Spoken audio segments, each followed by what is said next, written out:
A Bloomington family feels a sense of closure tonight after one of their own who went missing in World War II is recovered and identified. Good evening, I'm Janice Rebholz.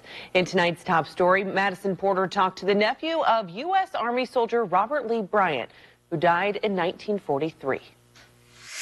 It's been a long 81 years for the Bryant family of Bloomington, not knowing whether they'd see their own blood come home. But it was in September that the weight fell off their shoulders. Robert went missing on September 23rd of 1943. In 2024, on September 23rd, I got the call he'd been identified. 81 years to the day that he went missing.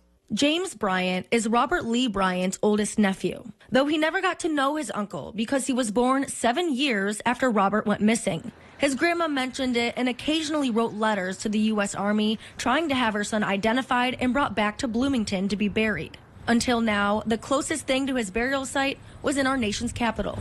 We always went to Arlington National Cemetery and always to the Tomb of the Unknown, simply because it represented Robert to us.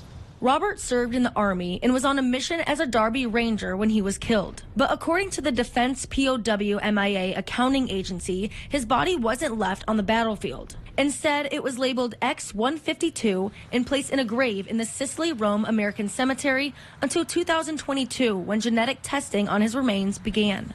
Now, Robert will be buried in Bloomington's Park Hill Cemetery next to his younger brother, also a World War II veteran.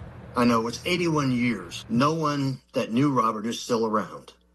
But our family is tickled to death we get to bring him home. As a veteran and a family member of a returned soldier, James says the work the DPAA does sends a message. You never want to leave a soldier, sailor, Marine, airman not to be recovered.